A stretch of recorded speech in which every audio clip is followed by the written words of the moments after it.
Allez, bonjour. So, the activities in the packet don't match up 100% with the order, or in terms of order with the vocab list I put out. So I'm gonna just go over some vocab activities today as a way to get you started, and I'll release, bit by bit, what you can work on.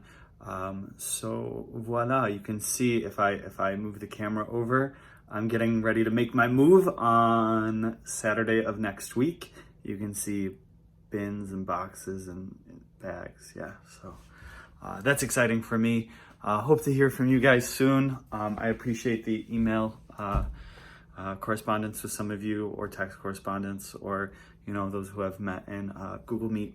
So keep that up, please. If you aren't contacting me much, I hope it's because you're just doing so swimmingly that life is moving swell for you. But I hope to hear from you soon. D'accord? So let's get started on some activities. We'll kind of walk through where you should be. D'accord. Pour la première activité, the supplementary vocab list that has all the foods on it, you'll probably want to have that handy just in case you don't recognize something. Donc, on y va. Is there a way to flip the camera? Well, I'll post the listening activities right away. So you have des fruits, des légumes, des boissons, and de la viande. Notice that that's partitive, because remember we talked about this in class. If something is uncountable, meat, you don't say typically one meat, two meats. It's possible in English, but in French it sounds weird. De la viande. So it's of the meat, of all the meat that exists in the world. Some. And you're just categorizing what, putting it into the category. This is also categorization. You have quel repas, which meal. D'accord? So le petit déjeuner, le déjeuner, le dîner, and le goûter is probably new for you. That's an afternoon snack. D'accord? So sometime between lunch and dinner, they'll say, c'est l'heure du goûter. D'accord? It's time for snack. D'accord? Activity C, you've got une végétalienne, which is different from une végétarienne. Une végétarienne is a vegetarian, and so it's very close to our word, whereas végétalienne is a vegan. D'accord? Now, it says decide whether she likes these things or not. You can say, je n'aime pas la soupe au poulet. She doesn't like fish soup. However, mix it up. You can use, for example, the conditional tense, elle n'aimerait pas la soupe au poulet. I'd like to see that on your sheets, just because you know so much more than elle n'aime pas, elle ne déteste pas. So that's a little bit boring. So mix it up. Here's some other ideas. You can say, elle ne peut pas manger. Elle ne mange pas. Elle déteste. And then these are some words. Some of them have been on vocab lists before, but haï is hate with a burning passion. Elle haït la soupe au poulet. Méprise is she is contemptuous of, she despises. So elle méprise la soupe au poulet. I keep saying poulet wrong. Poulet. And se méfier de, you may remember, is to be wary of. So Julie se méfie de la soupe au poulet. You could say that as well. And any of these in the conditional tense as well would be okay. Okay. Activité D. This is categorization as well. You hear some things. Decide whether it's un hors d'oeuvre, un plat principal, or un dessert. Notice just the pronunciation of dessert is not with a Z sound as in English. Un dessert. D'accord? If you accidentally say dessert, it'll sound too much like dessert, and they'll think it's a little dry what you're serving them, because it's the desert. Get it? Okay. There's also on your vocab list une entrée. That means a first course. They're not asking you to use that one, but I just want to make mention of it to remind you. All right. Activité E, les différentes allergies. Select what these people do not like based on the descriptions.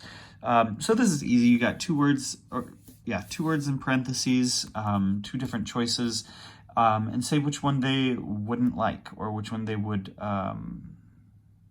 which one they don't like. Karen est allergique à la crème, so elle n'aime pas la glace. She doesn't like ice cream. D'accord? Now, You do not have to use just je n'aime pas. Look at the options from before. I'll flip it over so you can pause it and copy them down or think to use them. Think of using those to make your sentences more interesting, s'il vous plaît. All right, activité F, using your own opinions now. They give you a choice of 2 adjectives and you can use one of them. If you have more adjectives, you can make this more interesting. So you've got, for example, le steak est bon or mauvais. Hey, just so you know, bon and mauvais, I've told you before you can't use with people. Bon and mauvais are very, very good to use with food. So la glace est bonne. That's like the ice cream is tasty. It's good. D'accord? Le steak est bon. D'accord? And they'll say bon, just like that every time they're talking about food. So le steak est bon. So voilà. Just choose between the things you have: délicieux, horrible, délectable, dégoûtant, and make sure it agrees in terms of gender and number. It looks like they may have done it for you. Nope. La salade, you have to make agree. They made it plural for some reason, but they did not make it feminine where it counts. Cool. So, all right, this will be super, super easy. You are going to choose for this activity. You'll hear the rest of the sentence and fill it out. D'accord? Activité H, une étudiante occupée. Complete the paragraph with the correct forms of the verbs prendre, apprendre, and comprendre. Apprendre meaning to learn, comprendre meaning to understand. D'accord? So for to start this, you have je m'appelle Céline, je suis étudiante à Paris. Je suis toujours très occupée. Mon colocataire et moi, nous aimons les langues étrangères et nous blank l'italien en cours. So do they understand it, do they learn it, or do they take it? Now, it says I blank Italian in class, so it's not going to be take it. Prendre, if you're tempted to use prendre for classes, typically a little bit of an Americanization that you'll sometimes hear in France to use prendre. Suivre, because prendre is like to choose the class in France. Suivre means to actually take the classes and to, day by day you're taking that class. D'accord?